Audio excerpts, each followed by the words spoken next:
This is episode 195 of the Mixology Talk podcast. And in this episode, we're going to learn all about coffee and how to use coffee in cocktails. Now, we actually have two special guests on this podcast. And when I say these are coffee experts, I mean these guys are deeply, deeply knowledgeable in coffee, even at the competition level. So these guys really do know what they're talking about. And they also happen to own and operate a couple of bars as well. So there's no better guest to talk about coffee in cocktails than these two guys. So hopefully you enjoy this podcast.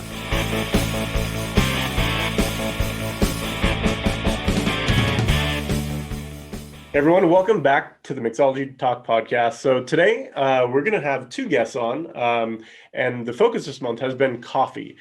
So I reached out to my friend Levi Andersen, who I've known for quite a while now. It's good to see you, Levi. How you doing? Hey, we're doing good. Great. And then we also have coffee expert Derrick Wessels. Did I say the last name correct? Wessels. Wessels. I totally butchered it. I think it's a running joke now with the podcast. I think I butcher every last name. So I apologize in advance. And just so we're all kind of aware, we have some construction happening in the background here. So if my audio is a little bit kind of jumbled, I apologize in advance, but we'll definitely learn some good stuff about coffee here on the podcast. So thanks, guys, for joining us, man. Yeah, thanks for having us. Yeah, so I think it's important to kind of talk about like how you guys got started in the world of coffee. So maybe we start with Levi, and then we'll move over to Derrick. Levi, how'd you get started in the crazy world that is coffee, man? Sure. I don't know if you even know, but I went to career day as a barista. I have a little picture on my phone I can show you later. And so I'm like in 1991 or 92 with a bowl cut making coffee on a little tiny espresso machine. It happened to be a fluke, a foreshadow, a curse, if you will, a demon that I had to battle later on. I don't know. So I started doing that. And then just my family was doing barista jobs. It was just a really social, fun job where you connect with people. I'm just an early riser and a late go to bed person by nature. So I was always up and like nothing to do when it was super early. So I just go to a coffee shop, got drawn into it, tried to do a bunch of different things, and then just kept getting drawn into it. Through the path there, worked at a bunch of different shops. Eventually I went to a coffee fest event and I was like, why don't I just buy a coffee shop? Somehow I managed to buy a coffee shop on a barista salary, which is a joke, and had that for 2.5 years. Dabbled around events and jumped in and out of volunteering and helping out, which is ultimately how Derrick and I met on the flip side of that coin. And then just filled out a monster.com resume. And I found this company called Carry, which is like 26,000 employees globally, but they own this other little coffee subsect within the food service industry. So I was like, I know that brand. And then I spent 7.8 years traveling the world, half the year, making recipes for big conglomerate companies or small little coffee shops. And then ultimately that's how I met Derrick at the coffee competitions.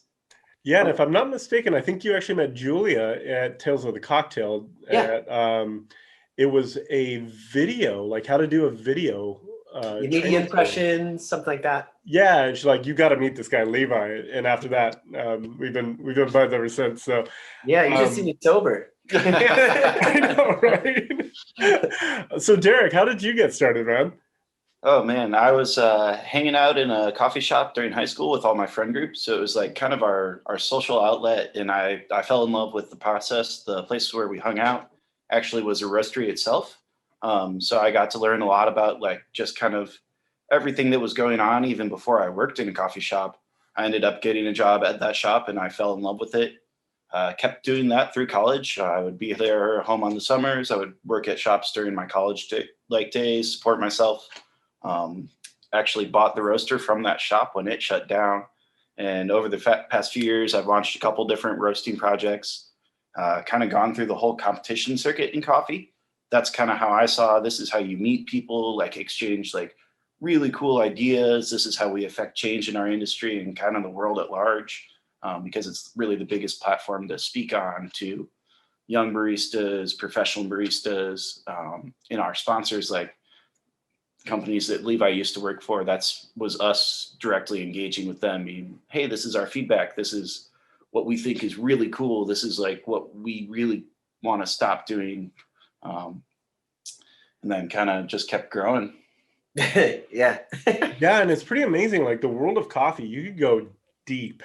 Like I think I mentioned this on the podcast before, but Levi was the one that introduced us to the cocktail competition. Actually, it was a cocktail seminar in San Diego, if I'm not mistaken. And we did a tasting with them, a professional tasting, like get some perspective on what goes in there. And it's pretty amazing, like the level of education and palate education that goes into being a professional taster. Can you give like a real quick kind of synopsis of kind of how that's all structured? And most importantly, like, why is that so important? Maybe not quick. That sounds like a pretty long answer, actually. I guess, yeah, it's there's different aspects to the tasting realm. Yeah. There is a role that's similar to like the wine world, the sommelier, called a Q grader. And that's a very, very difficult certification to get. And I believe there's less than 50 in the United States still.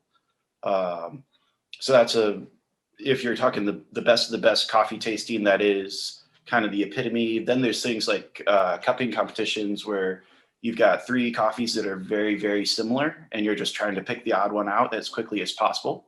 And that's kind of on the competition end. Competitors will do that for 6 different sections of like 3 coffees, and they'll get them all correct in about 40 seconds, which is incredible. Superhuman.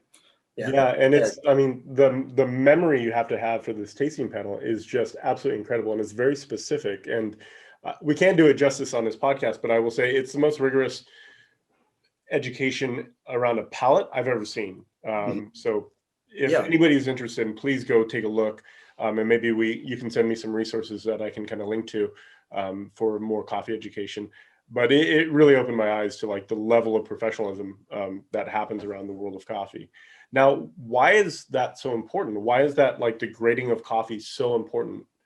So as a roaster, I'm going to go in and I'm going to get samples from different countries, different origins. Even on the same farm, there will be different lots on that farm that because they fall in a slightly different area with slightly different soil, those coffees are just going to taste minutely different than other ones on that farm even. And then given farm to farm, country to country. And then there's all the processes you can use to strip the different cherries off that seed, whether you strip that cherry off immediately or leave it on for a period of time to impart flavors. So you're going through and you're assessing all those different wild flavors for, hey, I think this is what my customer base will like. Or if you have something like an espresso blend or a drip coffee blend that you want to maintain a similar profile, you're going to have to taste a whole bunch of different coffees because it's a seasonal product, like crop, and try and match that profile by combining different lots from different farms to somehow vaguely match this general taste that you want your customers to like. You don't want them being like, oh, you changed your coffee today. It's a very consistent product. Right. That's going to be where the magic really happens. Sorry to interrupt. No, my bad too. I was gonna say coast to coast, year to year, location to location. That unifying flavor experience for the customer is really important. No one wants a surprise in their mouth at 8 a.m. And part of that tasting that you were talking about was really cool. We drank different types of milk or different fat contents. We tried different types of cherries. You could taste different. Some that had darker notes into them, a little bit more ferment, a little bit fresher acids. And then we did some tastings of like different types of acids. That was part of that event that we were both at. And that all plays into then being able to take a coffee and maybe you were shorted 1 year from production. Maybe that farmer didn't produce enough because there's a climate issue or distribution. And just how you can make the experience the same for the customer. Oh yeah. And then even at the barista level, like when the humidity changes in the shop, your grinders expand and contract. So the espresso is going to brew differently. And even you're down to the barista level, you have to be able to taste and discern how to get back to where you need to be. So if I mentioned this before, you could go as deep as you want to in coffee, right? And this is probably the tip of the iceberg if I had to guess. Yeah. Okay, with how deep you can go with that. And I found it incredibly just insightful and just pretty amazing to see how different beverage industries that kind of cross over a lot operate completely differently. So it was pretty insightful. It's kind of like on the same lines, with whiskeys and other things. The master blender is kind of that guy that has to do that with barrel aging and all that. So I can see the parallels with, just palate education and having that consistent experience for your guests as well, how that all correlates. Absolutely.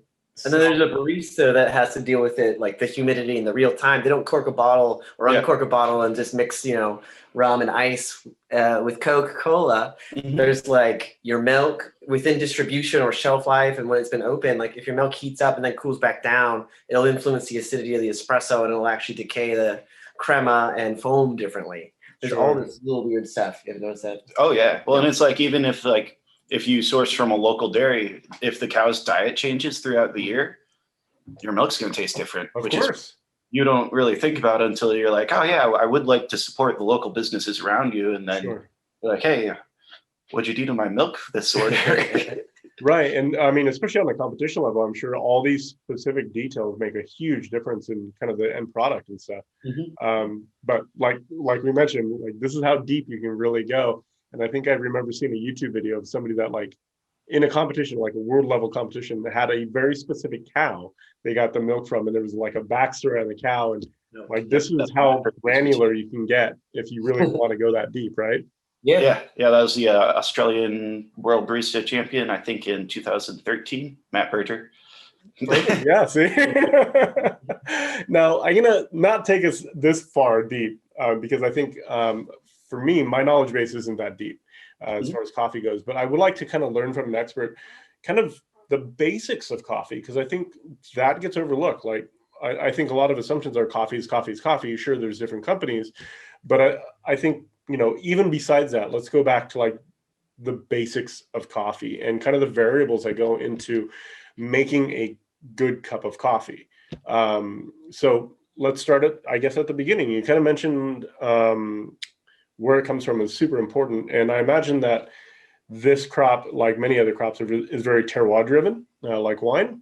So can you kind of describe just a handful of the variables that go in just on the growing process of coffee? Sure. So you've got you'll have tendencies, like you'll have Brazilian coffees are known for being like nutty, full bodied. Definitely there are outliers on that. And then there's like Ethiopian coffees that are known for being like more fruity and acidic, kind of lemony. Then like more Central American coffees that are some of the nutty, some of the fruity, a little bit more balanced, like kind of centralized profile. And that's like kind of where a lot of people start, is they'll notice the stark contrast between fruity and nutty. Mm-hmm. And that's a really good start. And you can kind of taste them side by side and be like, ooh, I like generally coffees from this region. And then you can slowly branch out around that region. Mm-hmm. And then there's this things like doing a pour over, like a drip coffee, regular Mr. Coffee machine, anything that goes through a paper filter, versus doing something like a French press that's full immersion. French press is going to have a lot of body to it. All those fats that are within the coffee, the oils, everything's going to be fully extracted, and nothing really is held back from your cup because it's just that very permeable metal filter. Mm-hmm. And then the paper filter holds back quite a bit. And so if you like a clearer cup, less fats and oils, mm-hmm. paper filter. If you like it really full bodied, like maybe you want to drop like some milk in it and mimic espresso a little bit, do something like a French press. Got it. And then, so the oils are really kind of what give it that body and that kind of richness. So the French press, if you want a big, bold cup of coffee that has kind of some bite back to it, mm-hmm. That's kind of the direction you would tell people to go. Definitely. Yep. Yeah. And then with the grind, I know this is kind of a big deal too, right? Of matching grind with brewing method. How like specific is it with the grind levels? As a general rule, you want to be fairly coarse in grind with something like a French press that's full immersion, mm-hmm. and then a fairly medium grind on something that's like your regular coffee machine or pour over, and then a very fine grind for espresso. And that's kind of the spectrum on it. It has to do mostly like with contact time or with agitation, like of temperature. An espresso machine is basically, what am I thinking of here? A pressure cooker, right? It's high pressure, high temperature, And so it's a small or a larger amount of coffee to water ratio with a smaller grind, so then you can extract super fast, 20 to 30 seconds. Yep, and you grind it super fat, or you grind it super fine because it is a fast contact time. So in order to extract like all the sugars and like things that you want that balance out your cup, you need it to have access to them. Things like French press, you generally brew for a longer amount of time, so it doesn't need as much surface contact. Got it. So it sounds like a lot of the variables we're talking about here are the brewing method. Well, first of all, the bean itself, where it comes from, is going to have a direct effect on the final flavor. The brewing technique or the brewing method that you're using, grind level, temperature. By and large, you're going to want right around 200 degrees, unless you're doing a cold brew or some experimental style of brewing. But that I would consider a little more advanced to play with the temperature, unless it's like a true cold brew. Sure. There was a coffee event in Colorado a few years ago, and there was a really a roaster that has a bunch of locations that wins a bunch of competitions, and they showed up. I think it was like a week early to play around with brew temperature because they were at a higher elevation instead of being in the Southern California region that they usually are. They showed up early and did multiple test batches because they knew that water would boil at a lower temperature, and that lower temperature might influence the flavor and extraction and time and overall experience. So there is a lot of nuance in there. It is like saying, oh, I would like a cocktail. Oh, I'd like a whiskey cocktail. Oh, I'd like a bourbon whiskey. Oh, I'd like you can go very far with all that. At the end of the day, you might be just throwing a little bit of coffee into your cocktail and calling it a coffee cocktail. Or you might be making coffee the highlight, and you might need to know all this craziness. Right, absolutely. And it sounds like the last kind of component variable is contact time. Just how much time is water kind of in contact with the grinds themselves. So that sounds like did I miss any? Or are those pretty much all the variables? I mean, you're hitting a lot of those there. I didn't number them off in my head. Water quality, what's actually in the water, the pH of it, obviously it needs to be potable. We were talking about contact time, and that played into one of your future questions where you're talking about using alcohols and extraction versus cold water versus hot water, which is also pressure agitation. So there's a lot of extraction modulations. Yeah. About doing an infusion, like if you were to take an herb and try and infuse that into water, you kind of have to heat it to get some of that going, unless you want to do a very extended, but even if you extend that time with regular water, a lot of things don't extract very well into regular water. But if you have something like a grain alcohol or a vodka or a whiskey that you're infusing with, alcohol does extract things very well. And it's known for that. It's used largely for flavor extracts, or even now as the kind of hemp industry advances, it's used for most of those extracts because it extracts oily flavors very well as your water soluble flavors. Yeah, and this is kind of where we're going to head in the next phase here, because I think getting a good understanding of kind of the variables that we have to maneuver when we start to use them in cocktails is really important. So I think there's some crossover that's going to work, that will carry over into infusions and extractions, and I think having that kind of common base is really, really important. So that being said, it sounds like most of the time we have a lot of the same variables that we can play with. Obviously, temperature is not a big one. With alcohol, I think the flame point is pretty low. So the last thing we want to do is kind of heat that up to a point where it starts to vaporize. But you do have kind of a smaller window. But I think you mentioned that alcohol is a better extractor than water. So if it were up to you and you were going to do an infusion, how would you kind of grind your coffee? What would you be looking for with kind of some of the variables we talked about? Sure.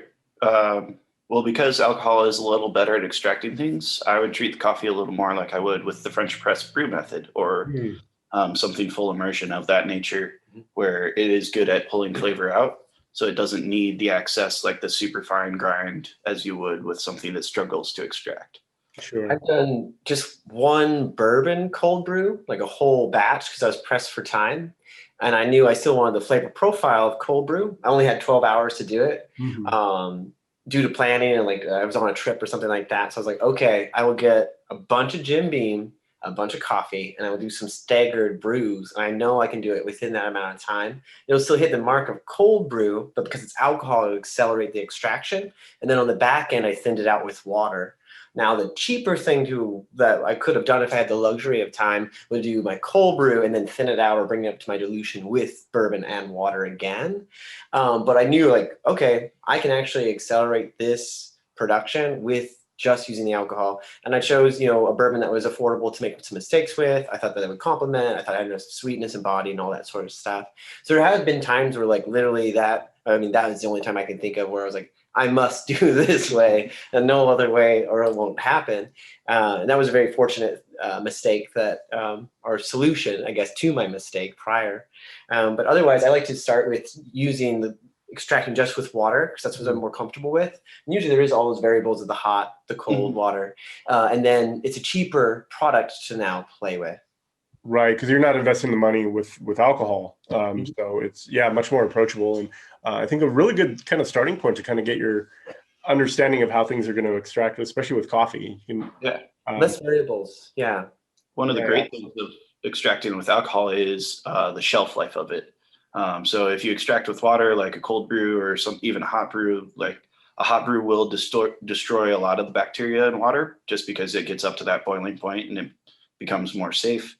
But if you leave that in a fridge for over a week, you'll probably want to toss it out. But if you extract with alcohol, you can probably keep that for a month and a half to 2 months with not much worry.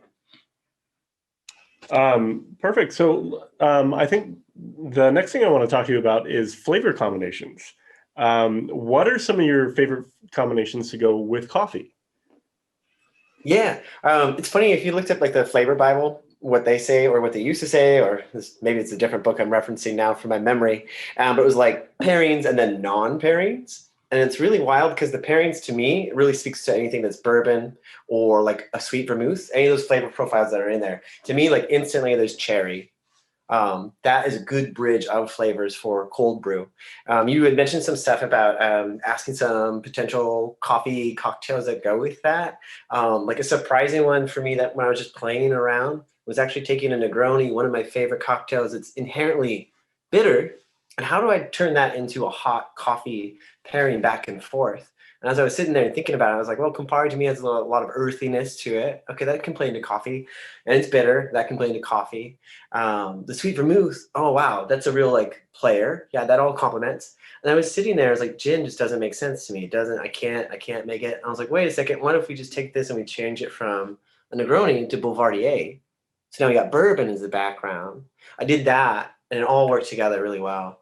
So I think that's like a just good example of, those three flavors right there played in, I thought, really well.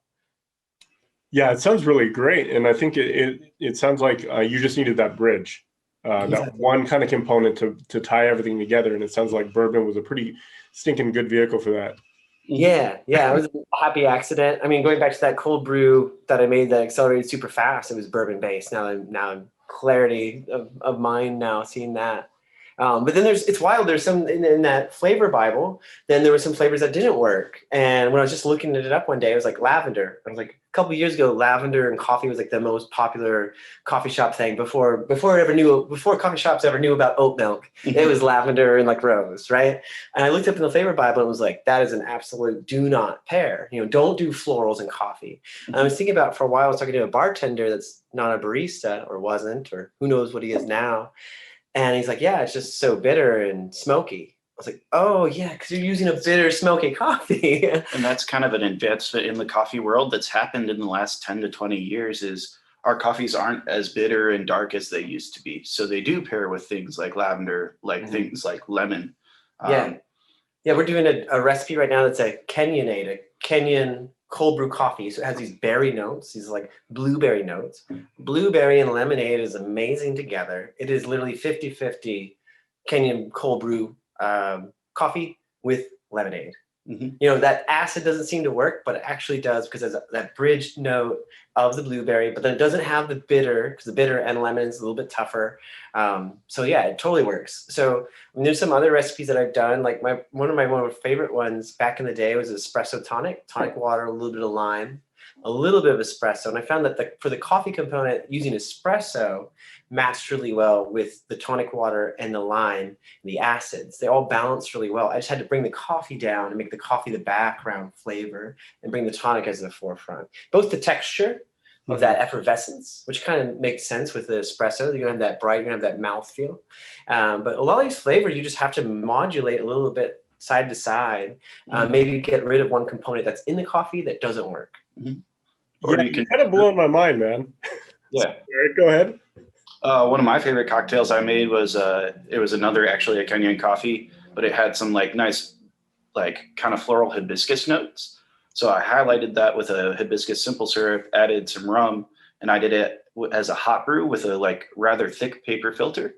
So it held out some of like those more earthy, like oily tones that would come through in like something like a French press coffee.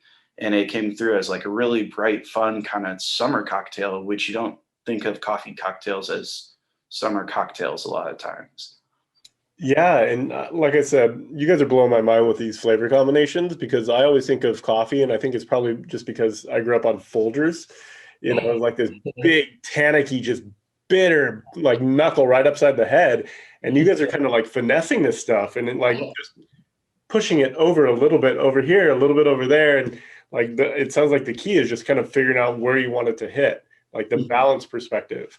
But I think it goes back to kind of our previous conversation, the original conversation of like knowing the variables that go into making those results happen, which is really, really fascinating.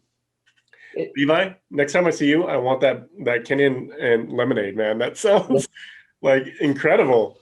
It's easy. You just, yeah, like you said, you just gotta look at the flavor like a blueprint and just be like, I know this doesn't belong. Like you talked about instant coffee or Folgers. We have a cocktail on our menu right now that runs. It's all related to 2020. It's the Quarantini menu. So we made a Dalgona, which was a huge trend from TikTok, and it's a layered coffee. It's instant coffee. 1 part instant coffee, 1 part sugar, 1 part water, and it was half a part Di Serono. So all nutty and everything. It's pretty intense. We just whip that up and it stands up as a foam, and then you layer it on top of another drink, which was cream, rum, and a little bit of caramel. But we can actually take that instant coffee, which would be like, oh, very cheap, very easy, or affordable, and not desirable. But like actually there's a lot of inherent properties that made it the only vehicle that we found that could become the foam on top. I forget what the chemical composition of it is. There's some sort of chemical in there in the dried instant coffee that behaves like crema in espresso that helps the texture stay up and then float on top of the milk itself. Oh, that's super cool. I bet it was delicious too. It really has its, benefits or, downsides. It's just accentuating that and maybe making it, giving it some finesse. Yeah, absolutely. And it's funny because, I used to be in the pastry world. I used to do wedding cakes when I was like 18 years old, and I didn't know what the hell I wanted to do. And instant espresso, the powdered stuff, was our number one go-to for coffee flavor in dessert because it has that punch that kind of cuts through all the other stuff. But I could see like being able to control that flavor a little bit and kind of hitting that coffee note that a lot of people know. Yeah, and I mean, if you're doing a cocktail too, you'd be balancing sugar. And so you have the opportunity to take that dry or very condensed flavor, stretch it out with sugar, and then whatever liquid you want, whatever spirit you want. And it's very cheap and easy to work with, and it's instant results, Right. An espresso machine or a roastery. Now, I do have one other question as far as the flavors go. What are some flavors to stay away from? Or I reframe it a little bit more. What have you made in the past that was just a train wreck as far as like coffee cocktails? Yeah, sometimes there's the acids which coagulate different flavors. Or if you add in too much acids and then you try and put in cream, the workaround there being like a coconut cream or something that's not dairy seems to work. One of the big things that actually at our bar right now that I'll have people request is like just a regular latte and they'll want me to add booze to a regular hot latte. And if it's whole milk and I dump in any amount of vodka, it's going to instantly coagulate, and it's not a pleasant experience. Yeah, we were doing like old fashioned or faux fashions and cold fashions, all these coffee or I was playing around with them. And a hot latte as an old fashioned, it needs some sugar, it needs some bitters to help with that pH. I don't know the science behind it, but sometimes there's, cheese curds are good, but not as a drink, in my opinion. And then some other fails that I've had is just when it's just too complex and you're really just like, wow, this is just a bunch of stuff. This is a Long Island iced tea with coffee and it doesn't make sense. It's a waste of money for all those things. You might as well just have lemonade with a shot of, whatever you want. So not allowing it to have its highlight or just not understanding its inherent properties are two mistakes that I make pretty often. If I'm going to go a chocolate route, I want more of that dark roast and not an acidic coffee. So that would be no espresso. If I'm going a chocolate route, I might use cold brew. I might use instant coffee. There's kind of those bridges there as well. If I'm going to go with something that is a brighter, I want to add lemon, I want to add in lime or even orange, I'm going to go with something that is probably a hot bloom, which would probably be that espresso. I wouldn't use cold brew. I wouldn't use instant coffee. There is caveats to that, the Kenyonade, because there's that blueberry note in between. It's an interesting one on the chocolate point, because actually where I used to work in Fort Collins, Colorado, there was a single origin chocolate roaster or maker, I guess they would be called. So I instead did go directly to an acidic espresso with it, because I was able to find this like more acidic, different chocolate that paired really, really well with a different flavor profile of coffee. So chocolate's like one of those things, like there's your usual, like this is your Hershey's, this is your dark chocolate, this is like what we think of as chocolate. But then there's a whole nother world, and I can't explain it because I've never done it. Yeah. But weird world of like, oh wow, a chocolate that tastes like lemony, but like in a very good way. That's true. Yeah. Yeah, and I think we need to get somebody on here to talk about chocolate, because it's fascinating to me, and a lot of history there too, right? Just like with coffee. Definitely. And super tea. So it sounds like you guys kind of dabble on hot and cold coffees. Do you have a kind of a favorite style? Do you prefer the hot coffees, or do you prefer the cold coffees, or kind of a blend of all of them? It's just on its own, just drinking like a morning cup of coffee. Just like a simple pour over is always just nice. Part of that is the process of taking the time to brew it, and you're in that state of mind. But yeah, mostly I drink drip coffee, filter coffee, black. It's also my go-to because we've been doing it as a kind of a culture longer. So if I go somewhere else and I get coffee, I find usually the hot coffee's better prepared, or better monitored, more consistent. Perfect. And then what is something that if you see happening in a coffee shop that you're just like, ooh, like a pet peeve of yours? If it's dirty. Oh man, so many pet peeves. Yeah, I mean, even in our own establishment, I have pet peeves. So let it out, guys. Yeah, wasted steps. If I hear somebody clickety clack too much or doing something that's like a wasted step, shows me that and I do this all the time myself, so it's hypocritical, but it's like, okay, like you must not know too much if you're doing all these dance arounds. Efficiency is a thing I respect a lot because I don't have it. Any for you, Derrick? Just straight up cleanliness. I've walked into too many places that don't properly clean their coffee equipment, and it'll be broken. But it's just like residual coffee grounds that are backed up because it's never been cleaned out. And it's horrifying sometimes. Those oils turn on you. Yeah. Oh, and they probably turn a little bit rancid and pretty. Yeah, the oils turn rancid, and then grounds get caught in them too. So it just becomes like a gradual dam that stops your grinder from outputting coffee. Yeah, or in a group head where the actual extraction is, and in an espresso machine, it's a puck and there's a surface area, and it's all these filters and meshes, because water is supposed to find a common path through the coffee, so everything gets extracted evenly. But as that builds up, it's like a little pinhole. So you're over extracting one area and under extracting the rest. and it's a very unbalanced flavor experience. Like having a grinder for at home, a lot of people get to the point where they're like, I'm gonna do fresh ground, but then they'll have a whirly blade, grinder that just grinds at random, grind it for 4 seconds, and it's literally impossible. It's like making a stew and just putting down your celery and veggies and just like chopping at random. It's like, it's possible, but it's not gonna It's cook all the gonna same. cook different. Yeah, it's if you were to bake cookies and you made like a giant cookie and like 5 little ones and like a couple medium, like it's gonna be all wildly different. You're gonna find one great sip and or cookie, but it's not gonna be well, you won't find one great sip perhaps. But yeah, I don't know where I was going with that. Yeah, for anybody that is just listening on the podcast, I'm hanging my head in shame because I do all these. I'm so sorry. It's actually an intervention from your wife. I know, right? I didn't know it was going to be this, but yeah, I think you caught me. Oh man. Okay, so I got to clean my espresso machine out more, and I got to work on the grinding. Okay, I think I got some homework after this. Now, last question, and I want to kind of talk a little bit about kind of the switch you guys have made recently in your careers. But I do want to ask each of you. Maybe let's start with you, Derrick. What is either one of your favorite stories or a favorite fact about coffee that you love? Oh, favorite story and favorite fact. Coffee's not a bean. That's probably my favorite fact. Really? What is it? So it's a cherry that grows on a tree, a shrub.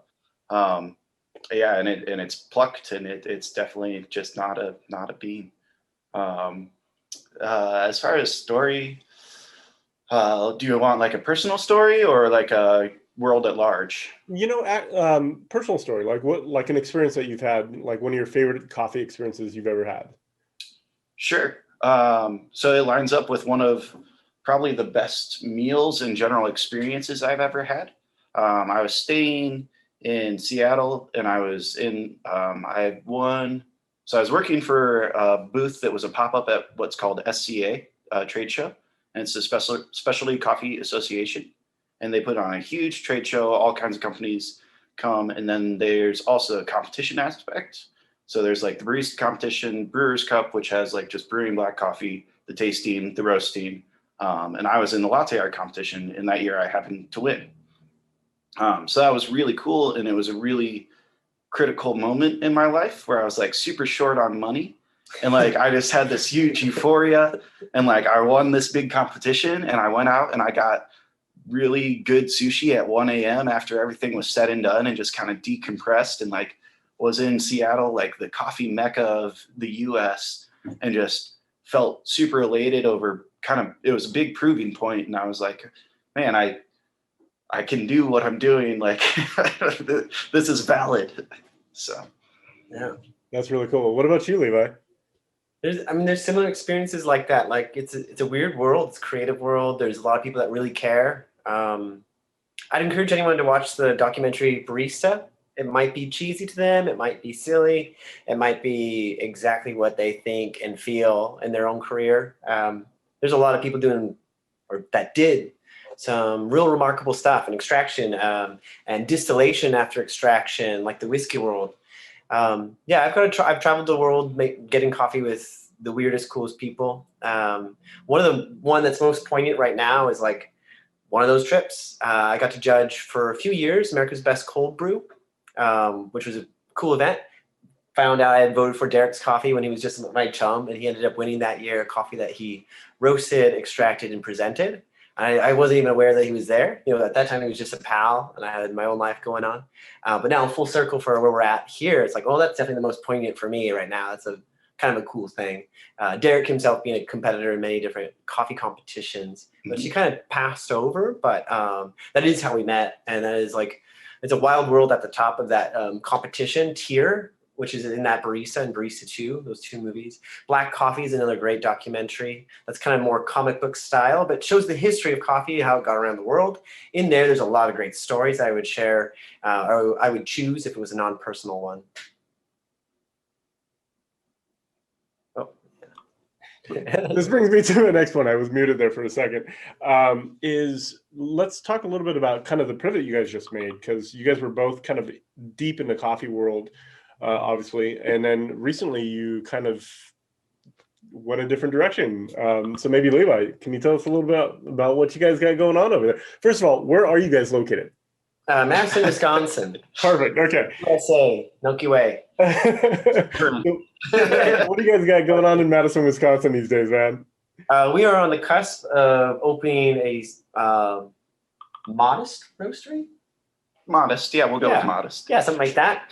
It's attached to 4 locations right now for cafes that operate more like a restaurant. My personal goal with that is to be recognized as a little culinary mecca training ground, because within our little coffee shops, we have full-on production of pastries, full-on opportunity for line cooks. We're starting the bar program, so that has a lot of ins and outs that your audience will be very aware of. And then the barista community and backbone. So that's in those 4 locations. 2 are being built out right now. Even today, we had to navigate only 1 inch extra to get it back out into a building to start the plumbing excavation. 1 inch for a huge machine to get into. That's what we got going on here in Madison. Yeah, and I'm launching our roasting program in a couple of weeks. So in addition to that 1 inch issue, we had an issue. Our roaster was too big to get through the door of the roastery at first. So we had to kind of finagle and depallet it before we could even get it into the roasting space. Our ambition does not match the width of human construction sometimes. You also opened a bar during COVID as well, right? Yeah. Oh yeah, we have our own bar too. Yeah.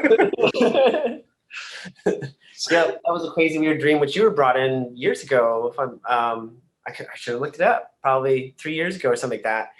It's wild. When Derrick moved here, sight unseen for this bar, we woke up the next day and I actually took him to Grace Coffee, where we're now business partners with 2 other people. I was like, we got to go there. They have the best pastries. And then later on, when he started working up here in Madison, I was like, hey, you want to get a drink? He's like, oh yeah, I'm at this other bar downtown. And it happened to be the bar that launched the whole concept, which is our bar called 5 Bar. Mm-hmm. So it's kind of this weird, the industry is such a fluid, I don't know what the right word. Yeah, it's like when I even moved out here to help Levi start the bar, we were both working full time in other areas, and I had actually kind of left coffee and bartending for a little while, just because I needed health insurance and some other things. So I was working in water quality, which is kind of related in some weird ways. But I wasn't sure, because it was a pandemic, if we would be able to open like we wanted, if we would stay open, if it would be able to support my life. So my address is still Colorado. I guess that's the other thing. We've been looking for a while for a bar. I had been. Derek was kind of involved. And then when the pandemic thing happened, it was like, well, now everything's on sale. And we did kind of like Derek patted himself by me putting out my neck on the money end. And I was just like, I'm going to do it anyway. Might as well do it now. And then it just so happened we were allowed to stay open. Like we were like, we might do it and just not even be open. We might have to turn the keys back and just have a black pit of regret. So opened a bar and then jumped into opening all these different locations and managing their beverage programs. And so 2020 has been a bit crazy for you guys. Yeah. It was wild. There's many other things along that realm. Yeah. That's insane. It's every time I look at your Facebook feed, Levi, I'm just like, that's incredible. That's all I say. That's incredible. And you got a new dog too. Yeah, little dog. Yeah, she was snoring, so I put her down. Not killed her. I put her down. And I guess we get a lot of people coming in out of the bar that, being a bartender, therapist, and all that, and that they'll see that we're doing this, and we're in tandem. We work really hard. We don't sleep very much. For some reason, we enjoy working hard. And for me, I saw this last year. A lot of my friends that were very talented didn't do anything, fell back, regressed, and actually, lost forward momentum. I guess the way to say it. And I guess wherever you are, whatever day you're listening to this, whatever's happening in your world, like coffee, like instant coffee, it might not be the coffee you wanted to use for a cocktail, but it has its own inherent properties that you can extract and leverage. And for us, this shut down right now. Well, we were going to buy a bar and renovate it, and we weren't going to be open. So cool, let's go ahead and buy now. And then as we're opening back up, we know it's not going to be full capacity. So this gives us the year and a half, two, maybe a decade to get up to actually being efficient. Like our back bar right now is terribly inefficient. I think your dog agrees with you. Anytime someone walks in the door, she's vicious. Now, for everybody listening on the podcast, it's like what, about a 25-pound corgi? Oh, yeah. She's maybe 12 pounds. Yeah, she's closer to the camera, but yeah, she's only 5 months. Little So cute. It's just an excuse. Whatever is happening in your life is an excuse to stop or to try harder.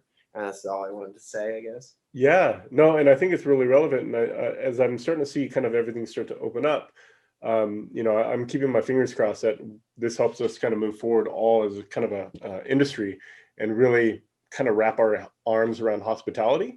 Because I know there were some areas where we kind of fell a little bit behind in hospitality. So I think, that human bond, that human connection, still making great drinks and a great atmosphere, I think is really important. But I think we're all going to realize, personal connections are just really, really valuable. And then what else would you like to promote? I mean, you guys are opening your roastery in a couple months. What was the name of it again? Grace Coffee Company. Grace Coffee Company.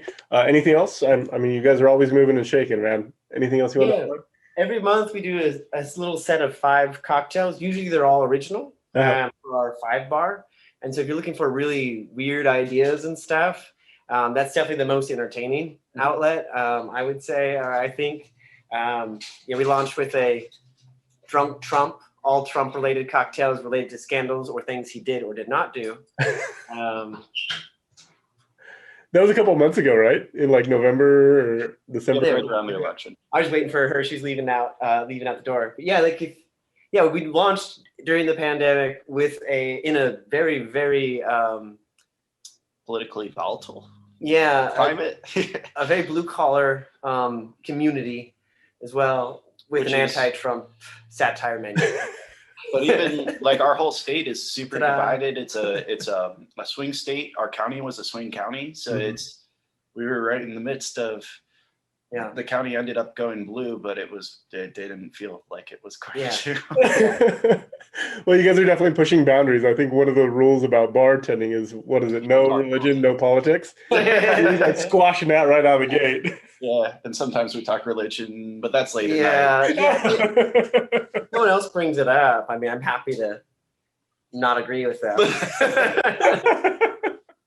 That's really cool. So, and then last 2 questions I have for you guys. What's your favorite social media platform and handle that you guys operate on? Mine is Instagram, and it's coffee, COFFEE _ Derrick, DERRICK. Nice. Perfect. And how about you, Levi? I enjoy using that as well. It would just be drinks on Levi, LEVI. And I thought that would be the most generic, like drinks on Levi. Well, now you got the bars, so that all works out. Yeah, I guess so. Now it's,